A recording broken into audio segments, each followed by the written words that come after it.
Hey guys, LevelCap here. Today is Monday, which means it's time for an episode of Loadout, the series where you guys, the viewers, get to pick a gun and customization for me to use. The way you do this is you leave a comment down below letting me know what kind of weapon and accessories you'd like me to run with, and I will pick one of the top rated comments for the next episode. Today's top comment comes from Julio de la Torre, who says the Remembering Noshar Canals Battlefield 3 loadout. Class is the Assault. Primary weapon is the AEK-971, since there's no M16A3, which was also very popular. Accessory none, barrel is heavy, underbarrel is the vertical grip to resemble the look of the foregrip in Battlefield 3, secondary will be the Magnum pistol with no attachments, grenade M67.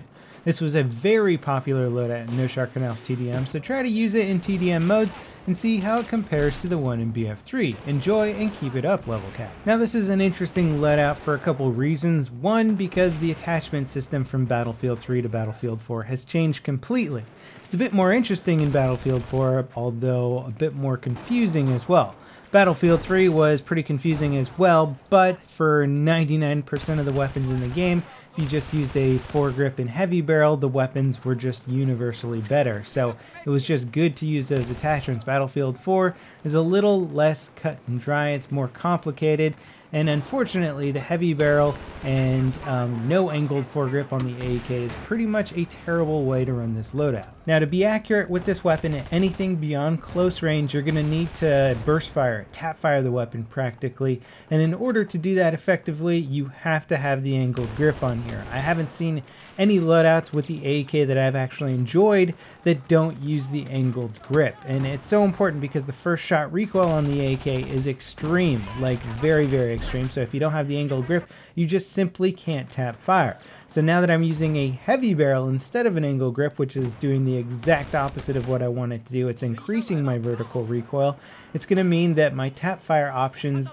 are pretty much impossible with this gun now, which takes its effectiveness at medium or longer range and just throws it out the window. It's great that it's got a nice high rate of fire, but the recoil is just out of control, and it really shows. And that's the weird thing about Battlefield 4, and something that makes it significantly different from any other shooter where you can mod your gun and put on lots of attachments, is you can actually make your weapon worse than it would be without attachments on in Battlefield 4. If you don't know what you're doing, which is weird to me, it feels like any sort of part upgrade for the most part should be a benefit, and you should just choose which benefits you want the most rather than combining things together and all of a sudden making your weapon way harder to use. I mean, AEK and heavy barrel is just a no-no. If you have a gun with high vertical recoil, the last thing you want to do is give it more vertical recoil. It should be common sense, but I still feel like there's so many people who play this game who have absolutely no idea, and it's not really their fault. It's just not particularly well illustrated in Battlefield,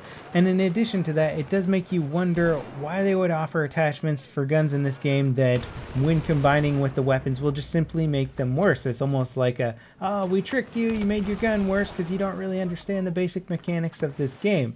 I mean, it just shouldn't really be an option. I mean, that's my philosophy on it. I don't think you should have to make players do a lot of stat digging and going to simthic.com and stuff like that just to understand if they're going to actually make their gun a lot worse when they equip the proper modifiers. I think it should be more straightforward and say, like, hey, if you want this gun to be better at long range, put this on there. If you want it to be better at close range, put that on there. But unfortunately, the game isn't really built that way. Now, the AEK is still a beast of an assault rifle. Holy crap, 900 rounds per minute. Even with inaccurate fire, I was still able to do some decent damage with this weapon. Granted, it was frustrating because I like to engage a lot of targets at medium and longer ranges, which is why I prefer weapons like the 416 that are highly controllable.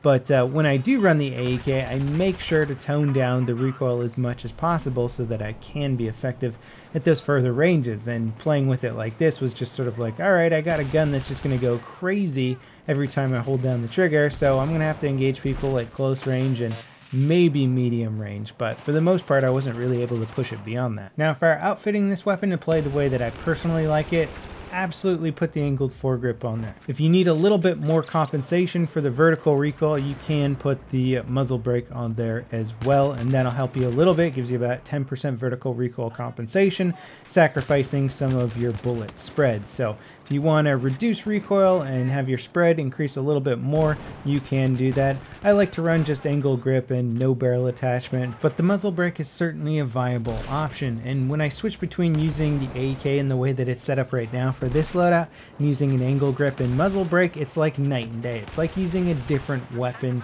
altogether, and it just increases my effective range so much, making me a much more versatile player and a much more effective player. Now, when it comes to thinking about the attachment system in Battlefield 4, what would you prefer for future Battlefield games? Would you prefer a system that's very similar to what we have now, with a lot of different weapon attachments with different abilities, and you still pose the same ability to mess up your gun if you don't intimately understand the stat differences of each attachment, which are not properly displayed in the menu system?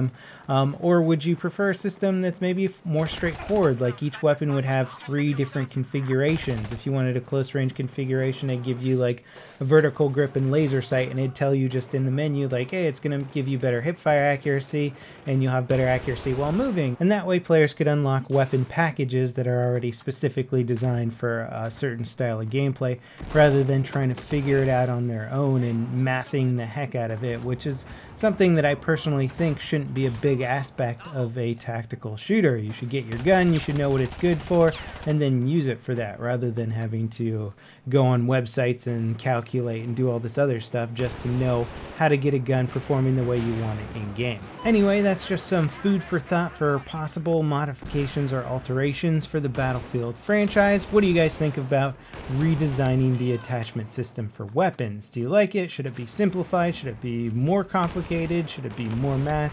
Let me know what you think in the comments, and as always guys, thanks for watching. I'll see you next time. This is LevelCap signing off.